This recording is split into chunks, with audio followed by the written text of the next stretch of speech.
Et bonjour à tous, j'espère que vous allez bien. On se retrouve aujourd'hui pour la dernière vidéo Genshin Impact avant la sortie officielle. Au moment où cette vidéo sera postée, du coup elle sera disponible sur YouTube, il ne restera que moins d'une journée avant la sortie officielle du jeu, qui je rappelle sort le 28, donc lundi 28 septembre.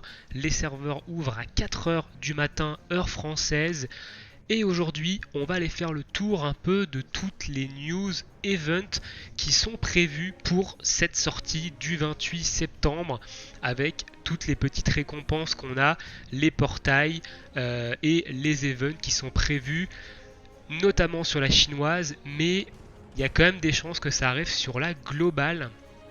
Alors, avant de parler de toutes ces informations-là, il y a eu quand même pas mal de drama sur la version chinoise depuis le début de l'open beta. Je vous mettrai dans la description la chaîne de Poolpix qui a fait des vidéos sur un peu tout ce qui s'est passé sur l'OBT chinoise en termes de drama. Si vous voulez aller voir ces vidéos pour un peu être au courant de ce qui a été, de ce qui s'est passé en fait tout simplement sur l'open beta chinoise, et bah je vous mettrai le lien dans la description de la vidéo. Sur ce, nous, on va attaquer les news, events et tutti quanti de ce qui arrive le 28. Je suis sur le site officiel chinois. Comme je vous ai dit, ce sont les events qui sont prévus pour la chinoise, mais il y a quand même de très fortes chances que ça arrive également sur la globale, et on l'espère en tout cas. On va commencer du coup avec une news qui est tombée ce matin. On ne savait pas du tout ça avant.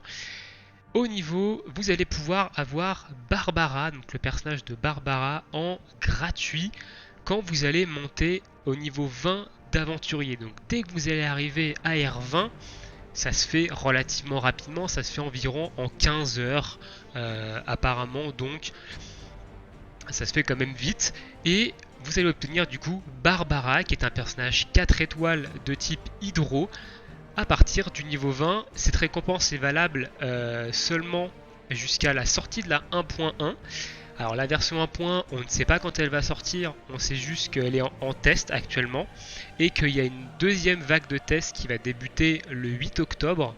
Donc pour l'instant, en termes d'hypothèse, on peut partir sur une version 1.1 à la fin du Battle Pass, donc sûrement mi-octobre, enfin peut-être mi-octobre, fin octobre, dans ces eaux-là, on aura sûrement la 1.1, donc on a au moins 2 semaines pour passer à R20 et obtenir Barbara.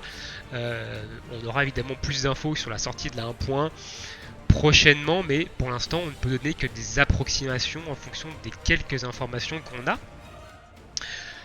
Donc voilà, donc Barbara offert au niveau 20, donc on va aller rapidement voir ce que Barbara du coup nous offre sur le site tout simplement de Genshin Impact FR dans les personnages. Hop, donc c'est un personnage de du coup d'élément eau, donc on va aller dans l'élément eau. Et on a ici Barbara, donc Barbara qui est une soigneuse, qui va avoir un skill qui va soigner et un ultime du coup qui va également soigner toute l'équipe. C'est pas l'un des meilleurs personnages, c'est un personnage qui n'est pas très aimé pour plusieurs raisons. Donc déjà, elle fait pas de dégâts, elle n'est pas là pour faire du dégât, donc c'est un de vos 4 personnages qui feront pas de dégâts.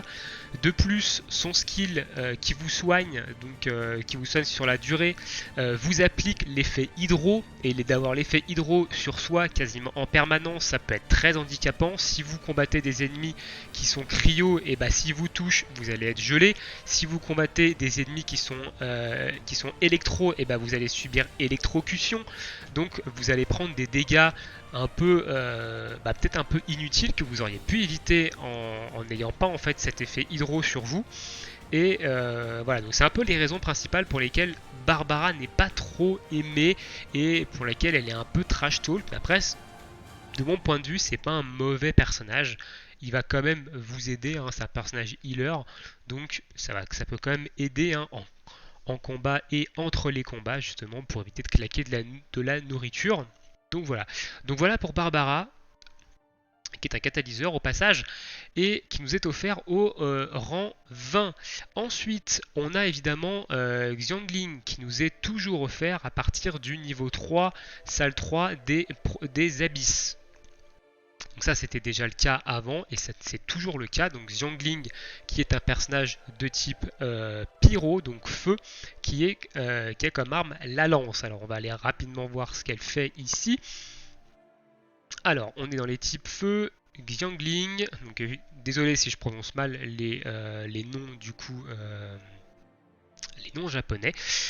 Chinois pardon, et du coup voilà, donc Xiangling c'est un DPS à la lance, c'est un très très bon personnage qui a subi un nerf malheureusement. Si vous avez lu le patch 1.0 du site Genshin Impact FR, vous aurez le lien du site dans la description et bien entendu. Et bah elle a subi un nerf car elle était quand même assez puissante, elle était plus forte que certains personnages 5 étoiles alors que c'est un 4 étoiles. Donc voilà, personnage très très intéressant honnêtement, mais qui reste vraiment très fort malgré son nerf. Donc c'est une très bonne chose, ça fait un deuxième perso qui nous est donné gratuitement, donc un deuxième perso free to play en plus du voyageur et des 3 personnages que l'on a au début qui sont Lisa, Kaya et Amber. Ensuite, on a un bonus de connexion. Alors du coup, on m'avait déjà posé la question, est-ce qu'il y a des bonus de connexion sur Genshin Impact? J'avais dit non, parce que pour l'instant, on n'avait pas l'information. Et bien là, on va avoir un bonus de connexion qui va se dérouler sur 7 jours. Alors, je vais vous afficher la photo du coup traduite de ce bonus de connexion. Voilà.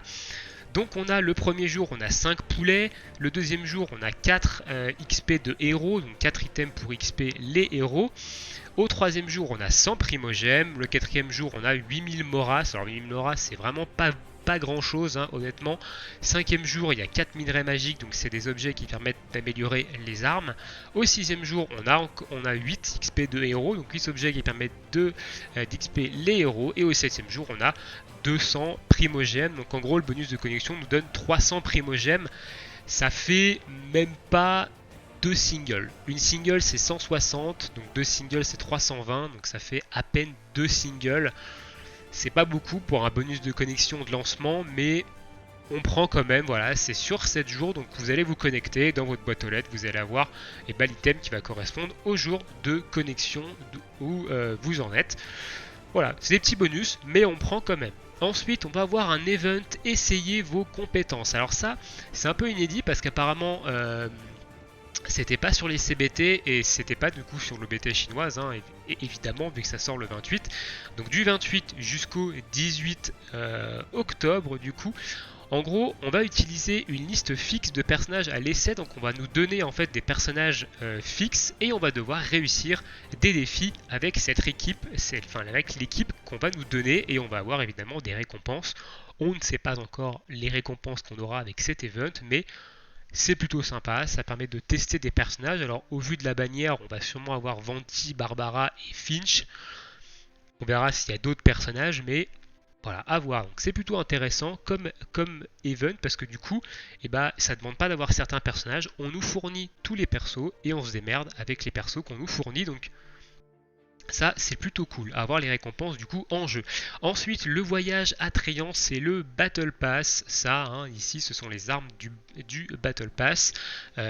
Si vous voulez avoir tous les détails du Battle Pass et comment ça se passe, sur la chaîne de Poolpix que je vous aurai mis dans la description, il a fait une vidéo qui détaille bien le Battle Pass.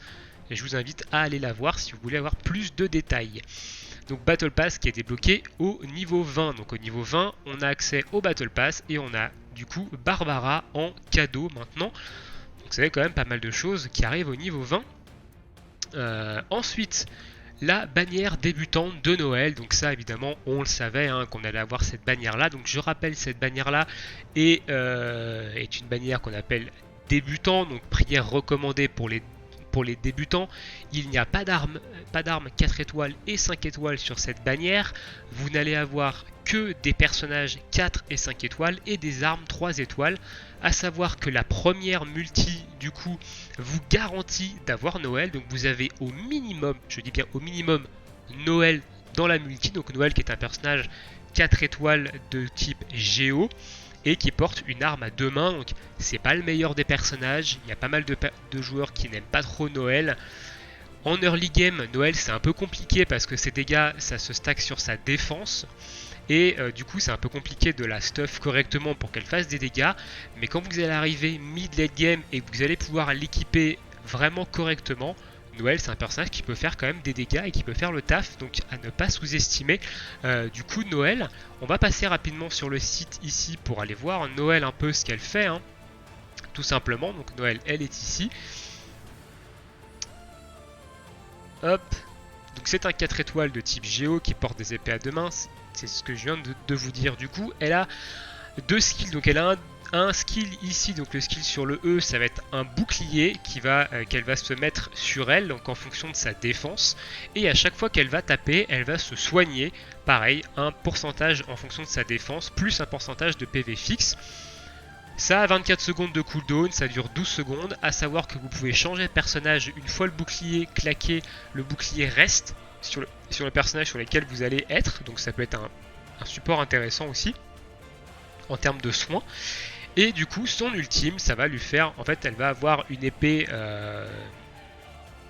Géo, voilà, et elle va faire de gros dégâts de zone avec des attaques qui seront proportionnelles à sa dev. Donc quand vous allez pouvoir la stuff correctement avec un bon pourcentage de défense, vous allez voir qu'avec son ulti, elle fait relativement le taf. Et du coup, son élément Géo, et bien évidemment, il va proc un peu avec tous les éléments, et ça va permettre de générer des petits cristaux en fonction de l'élément qui aura fait proc les cristaux pour vous faire un bouclier contre cet élément. Ça peut être intéressant pour tanker notamment. Donc voilà un peu pour Noël qui vous est, je rappelle, garanti à la première multi sur le portail débutant, sur lequel vous ne pouvez faire que 2 multis. Et les multis, au lieu de coûter 10 pierres de la destinée, elles vont vous en coûter 8. Donc en fait, vous allez faire 2 multis qui vont vous donner 10 objets pour 8 pierres de la destinée. Donc vous allez en dépenser 16, sachant que je rappelle qu'avec les bonus de précommande, du coup de préinscription, on en a 20 des pierres de la destinée, donc vous avez largement de quoi faire les 2 poules sur Noël. Une fois que vous allez avoir fait les 2 poules sur Noël, la bannière va disparaître. Donc premier pool, vous allez avoir au minimum Noël garanti. Vous pouvez avoir un autre 4 étoiles avec, 2 autres 4 étoiles, vous pouvez avoir un 5 étoiles avec. C'est vous et votre chance, mais vous avez au moins Noël minimum sur la première multi. Et sur la deuxième multi, vous avez un personnage 4 étoiles garanti, évidemment, minimum. Donc vous pouvez avoir 1, 2, 3, 4 étoiles, ça dépend de votre chance, mais vous en avez au moins un. Sachant que sur cette bannière, vous avez le détail sur du coup le site Genshin Impact FR. Vous avez tous les 4 étoiles du jeu. Et au niveau des 5 étoiles, vous avez ceux qui sont juste en dessous là. Donc vous avez Diluc, Jin, Kiki, Keking et Mona. Et vous n'avez pas, et je dis bien, vous n'avez pas les starters. Donc vous n'avez pas Kaya, vous n'avez pas Amber et vous n'avez pas Lisa dans cette bannière. Donc vous ne pouvez pas avoir de doublon de ces personnages-là sur la bannière de Noël. Je reviendrai évidemment sur les bannières à la fin de la vidéo pour vous expliquer moi un peu comment je vais pull en fait, tout simplement parce que j'ai déjà quand même pas mal réfléchi, j'ai discuté avec des gens du Discord un peu, avoir des avis à droite à gauche, et du coup bah je sais maintenant comment je vais orienter mes pools, donc on va y revenir à la fin. Ensuite, donc ça c'est la bannière standard, hein, du coup, donc la bannière permanente, on va appeler ça, et du coup alors c'est la tête de la bannière permanente, mais c'est un event run dans le monde, donc tous les 10 pierres consécutives, on obtiendra au moins une arme ou un personnage 4 étoiles ou plus. Ça, c'est un peu, c'est la pity en gros, donc je sais pas trop, on sait pas trop à quoi va servir cet event. Il faudra voir évidemment en jeu lundi, mais voilà, donc on sait que tous les 10 prières consécutives au moins, on aura une arme ou un personnage 4 étoiles ou plus de garantie, donc ça c'est plutôt pas mal. Ensuite, on va passer du coup à la première bannière temporaire qui arrive également le 28 et qui est Venti. Donc Venti qui est un personnage 5 étoiles de type Anemo qui porte un arc, qui est un excellent support. Alors il y a pas mal de gens qui disent que ce perso est OP. Honnêtement, j'arrive pas trop à savoir pourquoi il est OP. Alors peut-être son ultime et son E qui permettent d'avoir beaucoup de contrôle, et notamment son ultime qui permet de paquer en fait les ennemis dans un centre. Ça fait un espèce de trou noir en fait, et ça pack les ennemis dans un petit rayon au centre, et derrière vous pouvez évidemment changer de perso et burst un gros groupe d'ennemis qui évidemment prendra la dispersion vu que ça fait des dégâts de vent en continu.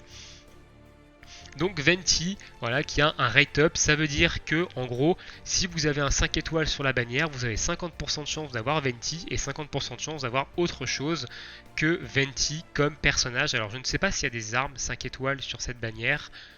Faudra voir lundi le détail. Je ne peux pas vous dire à l'heure actuelle, mais voilà. Sinon, vous avez évidemment un write-up sur les personnages de Barbara, Xiangling et Finch. Donc du coup, on sait que Barbara maintenant c'est du free-to-play.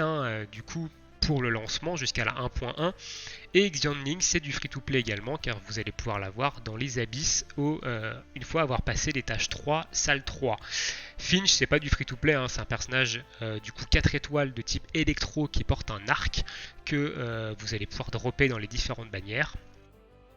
Donc voilà, alors on va aller voir rapidement sur le site du coup Venti, qui est donc du coup un personnage de type vent. Venti, il est là, donc c'est il évidemment, c'est pas une femme, c'est un homme Venti. Donc 5 étoiles, arc, anémo, et voilà, vous avez un peu ses skills ici. Donc on a un deuxième skill qui va faire une zone qui va envoyer les ennemis en l'air, donc ça va faire du contrôle, et évidemment son ultime qui va attirer les ennemis en son centre ici, qui va créer un espèce de trou noir, donc un bon support de contrôle.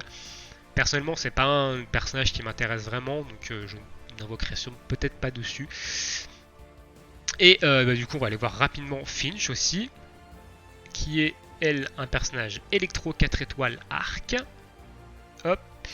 Et du coup qui est un personnage très très fort, qui est un excellent support électro, malgré ce qu'on peut en voir au premier abord. Donc vous pouvez invoquer Oz, donc son corbeau qui va rester ici, qui va poser électro en continu, et vous pouvez évidemment vous transformer en Oz. Ça va claquer un burst, donc ça va augmenter votre vitesse de déplacement, réduire les dégâts que vous subissez et infliger des dégâts électro aux ennemis, et ça réinitialise le temps de présence de Oz du coup. Donc c'est un excellent support électro, si vous l'avez, honnêtement c'est très très bien. Ensuite, on va passer à la suite. Il y a également une bannière d'armes, une bannière limitée d'armes, où vous allez avoir des chances d'obtenir du coup une épée à une main et un arc en 5 étoiles qui vont avoir un rate-up dessus, ainsi que des armes 4 étoiles. Donc voilà un peu pour ce qui va nous arriver du coup le 28 lors de la sortie du jeu. Donc c'est plutôt intéressant, c'est plutôt bien qu'ils aient mis des events en avant, notamment cet event là qui a l'air vraiment intéressant, ce petit bonus de connexion qui sont des choses qu'on prend évidemment même si c'est pas ouf, et du coup Barbara qui est offert au rang 20. Maintenant, je vais vous expliquer du coup, avant de clore cette vidéo, je vais vous expliquer moi ma stratégie de pool, comment ça va se passer, comment moi je vais pool, comment je vais optimiser mes pools en tant que, je vais pas dire free to play parce que je ne compte pas rester free to play, je vais prendre la carte mensuelle et je vais sûrement prendre le Battle Pass. Du coup, donc je vais prendre ça. Ça équivaut à peu près à une dépense de 15-20 euros par mois. Donc c'est pas énorme, sachant que c'est des objets qu'on va débloquer sur la durée. Le Battle Pass, la carte mensuelle, c'est tous les jours. Donc c'est moi ça va être le cash play que je vais mettre dans le jeu au début. On verra plus tard si jamais il y a des skins de personnages qui sortent, etc. Enfin, s'ils mettent à sortir des skins de perso ou des skins d'ailes qui sont ouf, qui sont payants, on avisera à ce moment-là. Mais j'achèterai pas de pack de primogem, les prix sont beaucoup trop hauts, et parce que je vois pas l'intérêt, et notamment, c'est pas primordial de pool. Voilà. Donc du coup, moi ce que je vais faire, après en avoir réfléchi, discuté avec d'autres personnes, etc., je vais faire mes invocations sur la bannière de Noël. Alors Noël, c'est pas un personnage qui m'intéresse beaucoup. Maintenant, elle peut être quand même intéressante à jouer à partir du mid-late game quand je vais avoir de quoi la stuff. Mais voilà, je vais faire mes invocations sur Noël tout simplement parce que ça va me garantir au moins 2 personnages 4 étoiles. En plus des 2 personnages 4 étoiles qu'on va avoir, ça va me permettre d'avoir un pool potentiellement de 8 personnages qui vont du coup pouvoir me constituer mon équipe des abysses. Parce que les abysses que vous allez débloquer au niveau 20, à partir d'un certain palier, il va vous falloir 2 équipes de 4. Donc il va vous falloir 8 personnages au total. Donc c'est pour ça que c'est intéressant en fait d'aller essayer de chercher au moins 8 personnages, d'avoir 8 personnages intéressants. Donc voilà, donc je vais pool sur Noël ici, donc ça va me donner Noël, peut-être autre chose sur la première multi, et sur la deuxième multi, ça va me donner un autre 4 étoiles garanti. Je peux même drop un 5 étoiles, sachant que je ne vais pas focus les 5 étoiles, je ne vais pas reroll déjà, Et je ne vais pas focus les 5 étoiles pour la simple et bonne raison que les 5 étoiles, il y a certains 5 étoiles qui sont peut-être plus intéressants avec des doublons. Avoir un doublon de personnage 5 étoiles au vu du taux de drop, c'est quand même compliqué. Donc du coup, je vais pas me focus sur des 5 étoiles, je vais plutôt me focus sur du 4 étoiles, à essayer d'avoir des doublons sur du 4 étoiles pour monter leur constellation. C'est plus intéressant d'avoir un 4 étoiles avec des doublons qu'avoir un 5 étoiles sans doublons. Voilà. Maintenant, si je drop un 5 étoiles, je vais pas cracher dessus, évidemment, mais c'est pas ma priorité. Donc du coup, je vais... Du coup, alors, ce que je vais dire maintenant, ça va peut-être sûrement me contredire ce que je viens de dire quand même, mais c'est-à-dire que je vais faire mes 2 poules sur Noël, et ensuite, je vais focus la bannière, du coup, permanente, pour essayer... de drop un 5 étoiles, donc que ce soit une arme ou un personnage. Je vais essayer d'aller drop mon premier 5 étoiles sur la bannière permanente. Et les primogèmes, donc du coup, évidemment, ce que je vais claquer dans la bannière permanente, ce ne seront que des pierres de la destinée. Je ne vais pas utiliser de primogèmes, hein, attention. Les primogèmes, je vais très certainement les garder pour les bannières temporaires. Même si les bannières temporaires qui risquent d'arriver ne m'intéressent pas trop, parce que là, on va avoir Venti. Il y a des chances qu'après Venti, on ait Kli. Il y a des chances qu'après Kli, on ait Xiao. Pour l'instant, on n'a pas d'informations, ce ne sont que des suppositions. Donc on verra bien. Donc pour l'instant, je vais me concentrer sur la bannière du coup permanente qui a des 5 étoiles qui m'intéressent peut-être un petit peu plus. Et on verra par la suite ce que je vais faire. Alors pour l'instant, les primogèmes, je suis dans une optique de les garder pour les bannières temporaires. C'est pas impossible qu'au final, je les claque sur la bannière permanente. On verra. Mais voilà. Donc bannière de Noël et ensuite bannière permanente jusqu'à avoir mon premier 5 étoiles. Une fois que j'aurai eu le premier 5 étoiles, que ce soit une arme ou un personnage, on commencera à paquer sérieusement des primogèmes pour d'autres portails, etc. Voilà un peu comment moi je vais gérer mes trucs. De toute façon, je vous en reparlerai lors de la vidéo invocation. Lors de la prochaine vidéo, enfin de la vidéo invocation du coup qui suivra la série de vidéos Road to niveau AR10 du coup. Et voilà. Donc voilà un peu, j'ai fait le tour des news qu'on va avoir le 28, donc la sortie est imminente, hein, au moment où je tourne cette vidéo, on est quasiment dimanche, et vous aurez la vidéo du coup le dimanche matin, et il restera moins d'une journée hein, avant la sortie officielle du jeu, donc on est dans les starting blocks, et on a hâte de poser les pieds sur la globale, de commencer vraiment l'aventure, et de voir un peu ce que Genshin Impact va nous réserver pour ce début et ensuite pour l'avenir. Sur ce, je vous souhaite à tous une très bonne journée, une très bonne soirée et on se retrouve bientôt pour de prochaines vidéos. Ciao ciao.